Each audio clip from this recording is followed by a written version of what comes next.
Hello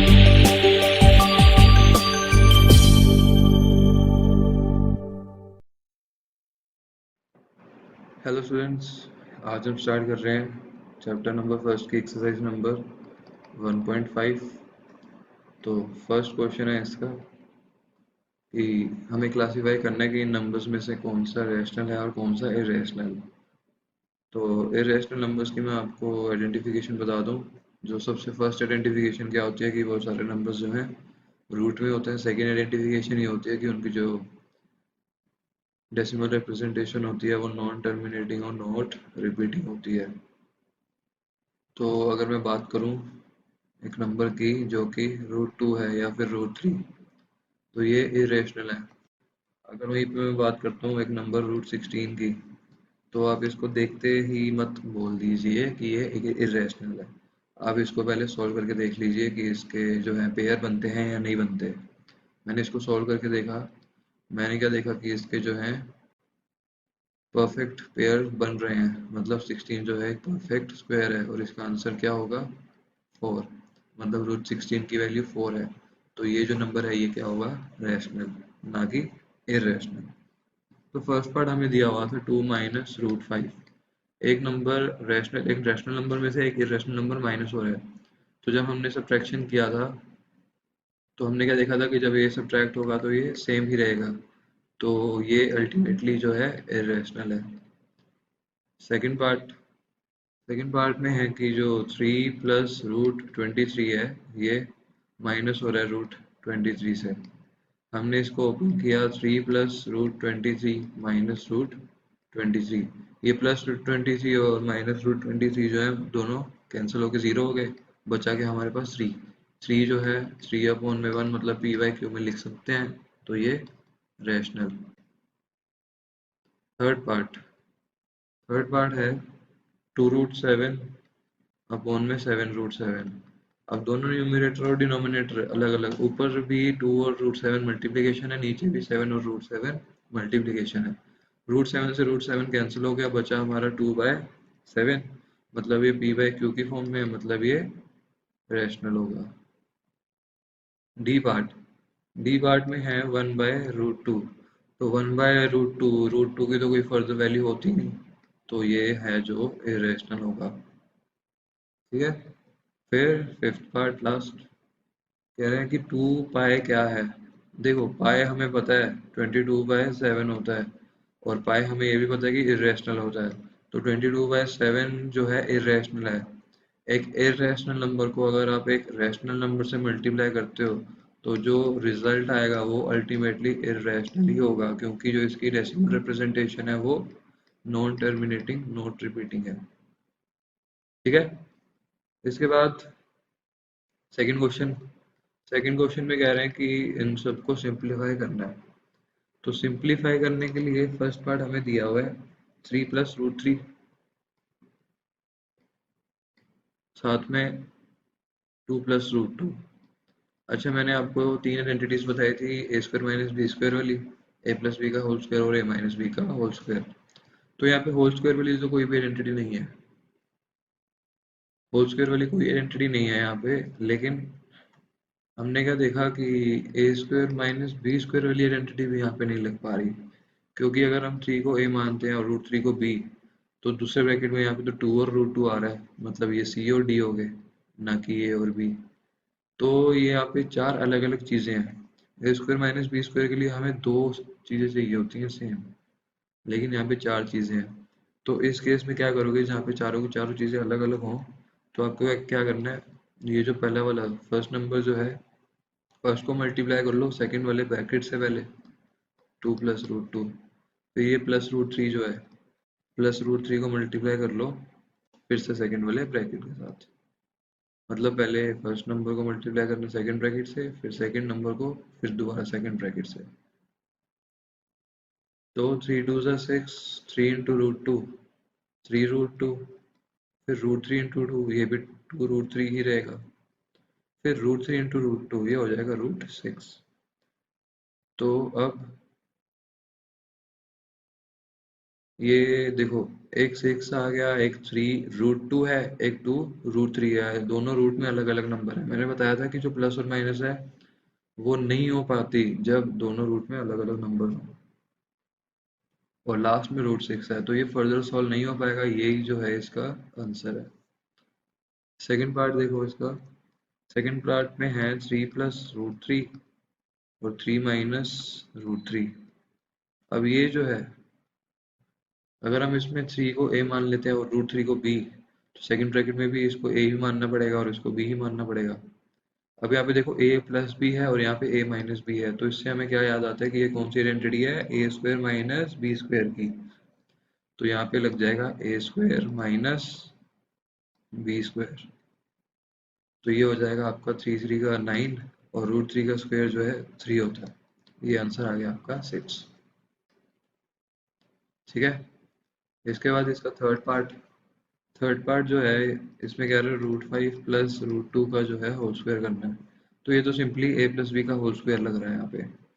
a+b का whole square होता है a² + b² + 2ab। तो √5 का स्क्वायर होता है 5, √2 का स्क्वायर 2 होता है। √5 × √2 ये हो जाएगा √10। तो 5 + 2 होता है 7 + 2 √10। इसका फोर्थ पार्ट में √5 - √2 है, और साथ में है √5 + √2। तो फिर से वही सेम चीज, √5 सेम है मतलब a है, √2 सेम है मतलब ये b है। पहले माइनस का साइन फिर प्लस का साइन, मतलब a - b × a+b। कौन सी आइडेंटिटी थी ये, a² - b²। तो √5 का स्क्वायर 5 होता है, √2 का स्क्वायर 2 होता है, तो 5 - 2 = 3। ये आ गया हमारा आंसर। इसके बाद जो है क्वेश्चन नंबर 3, आप उसको स्किप कर सकते हो, वो इम्पोर्टेंट नहीं है, थ्योरेटिकल क्वेश्चन है। फिर क्वेश्चन नंबर 4 की तरफ चलते हैं। क्वेश्चन नंबर 4 में ये नंबर लाइन वाला क्वेश्चन आ गया। √9.3 को जो है हमें नंबर लाइन पे रिप्रेजेंट करना है। तो सबसे पहले क्या करोगे, एक लाइन बनाओगे। एक लाइन बनाई आपने 9.3 सेंटीमीटर्स की, इसको नाम दिया आपने बी। फिर मैंने क्या बताया था कि ये जो बी बना है, बी से आगे आपको हमेशा 1 सेंटीमीटर और प्रोड्यूस करना है। तो ये टोटल हो गया हमारा 10.3। इसको मैंने नाम दे दिया सी। अब आपको क्या करना है, ए सी का हाफ करना है, मतलब 10.5 का हाफ। तो 10.5 का हाफ जब हमने किया तो 5.25 आता है, मतलब 5.2 अप्रॉक्स। तो ए से आप मेजर करो 5.2 जो है, आप मेजर करोगे जब, तो यहाँ पे कहीं पे आएगा, और इसको हमने नाम देना है ओ। अब आपने क्या करना है, कंपास रखना है ओ पे और ए पे रखनी है पेंसिल। मतलब आपको क्या करना है, एओ को रेडियस लेके ओ पे कंपास रखो, और ए से जो है एक सेमी सर्कल बनाओ। एक सेमी सर्कल बन जाएगा सी तक। उसके बाद अब क्या करना है, बी पॉइंट से एक परपेंडिकुलर बनाना है इस सेमी सर्कल पे। बी पॉइंट से एक परपेंडिकुलर बनाया इस सेमी सर्कल पे, और इसको मैंने नाम दिया डी। अब आपको बी डी के जितना कंपास ओपन करना है, बी पे कंपास रख के डी पे पेंसिल रखो, और डी से जो है पेंसिल को नीचे लेके जाओ, एक आर्क लगाओ। ये ये आर्क जो है, इसको सी को प्रोड्यूस कर लेना आगे, और ये जो है आर्क ई तक आएगी। ये ई पॉइंट जो है, ये रिप्रेजेंट कर रहा है √9.3, मतलब ये भी √9.3। मतलब जो हमने बी डी बनाया था, बी डी का जब आप डिस्टेंस मेजर करोगे तो वही डिस्टेंस जो है बी ई के इक्वल आएगा। बी ई के इक्वल कितना था ये डिस्टेंस, √9.3। तो ये हो गया आपका क्वेश्चन नंबर 4। इसके बाद क्वेश्चन नंबर 5। क्वेश्चन नंबर 5 में एक नई चीज है। क्वेश्चन नंबर 5 में कह रहा है रेशनलाइज करना है चारों पार्ट्स को। रेशनलाइज जो होता है, रेशनलाइजेशन जो है, रेशनलाइजेशन जो है ये डिनोमिनेटर में लगता है, मतलब रेशनलाइजेशन ऑफ डिनोमिनेटर में होता है ये। मतलब जो हम रेशनलाइजिंग करते हैं वो हमेशा डिनोमिनेटर से करते हैं, हमें इसमें न्यूमरेटर से कुछ भी नहीं करना होता। मतलब समझ लो अगर हमें एक नंबर दिया हुआ है 1/, में 2 + √3, कह रहा है इसका ना डिनोमिनेटर को रेशनलाइज करो। तो हमें क्या करना होता है, नीचे जो भी नंबर दिया हुआ है, कोई भी साइन दिया हुआ है, तो उसी का उल्टा करना है हमने। जैसे यहाँ पे साइन प्लस का था, तो हम यहाँ पे मल्टीप्लाई करेंगे माइनस वाले साइन से, ऊपर नीचे दोनों पे। जो भी साइन यहाँ पे होगा उसका उल्टा साइन यहाँ आ जाएगा। अगर यहाँ पे 2 - √3 होता तो यहाँ पे 2 + √3 हो जाता है ऊपर नीचे। तो 1 × 2 - √3, तो 2 - √3 ही रहता है। और नीचे क्या हुआ, 2 + √3 मल्टीप्लाई हो रहा है 2 - √3 से। ये 2 और 2 सेम है, ये √3 और √3 सेम है। बस यहाँ पे प्लस था, यहाँ पे माइनस था। मतलब ये a + b और ये a - b, तो ये आइडेंटिटी बना रहा है मिलके a² - b² की। तो ऊपर आ जाएगा 2 - √3 और नीचे 2 का स्क्वायर 4, √3 का स्क्वायर 3। तो 2 - √3 अपॉन में 1, मतलब 2 - √3। इसको जब हमने रेशनलाइज किया तो हमारा आंसर आ गया 2 - √3। तो इसको कहते हैं रेशनलाइजिंग ऑफ डिनोमिनेटर। स्टूडेंट्स इसमें ना कहीं मतलब हाई लेवल के भी क्वेश्चंस आते हैं, तो वो क्वेश्चंस जो हैं आप हमसे कमेंट बॉक्स में पूछ सकते हैं या फिर हमें ईमेल भी कर सकते हैं। यही क्वेश्चंस नहीं होते सिर्फ, और इससे मतलब ऊपर हाई लेवल के भी क्वेश्चंस होते हैं, तो उनको करने का तरीका भी सेम ही है। अब क्वेश्चन नंबर 5 जो था, क्वेश्चन नंबर 5 का फर्स्ट पार्ट, इसमें कह रहे हैं रेशनलाइज करो 1/, में √7 को। तो ये जो सिंगल रूट में है इसको क्या करोगे, दोबारा से मल्टीप्लाई कर दो, √7 ऊपर √7 नीचे से।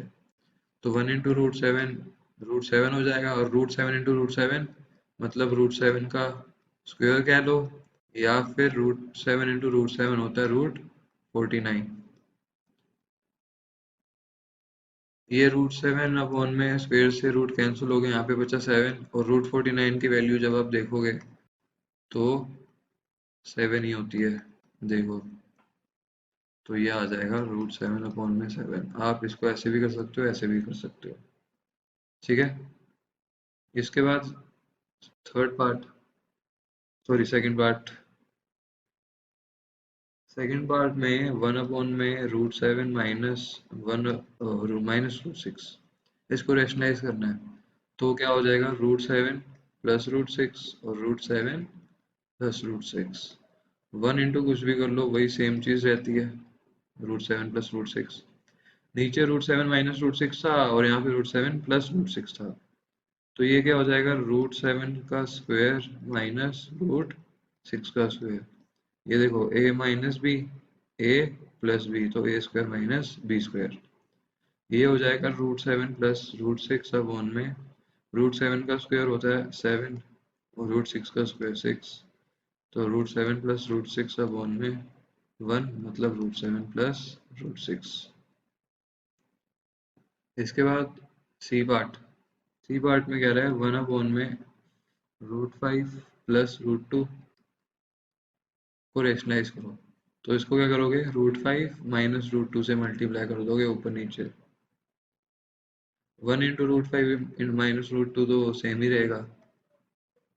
नीचे फिर से a + b, a - b। अच्छा, इसमें मैं आपको एक चीज बता दूं कि ये जो डिनोमिनेटर होता है ना, डिनोमिनेटर में 99.9% केसेस में हमेशा a² - b² लगता है, ठीक है। 99.9% में हमेशा a² - b² की आइडेंटिटी लगेगी।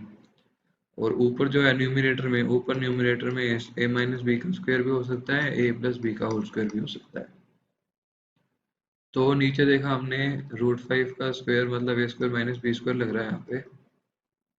तो ऊपर √5 - √2, और नीचे √5 का स्क्वायर 5 होता है और √2 का स्क्वायर 2।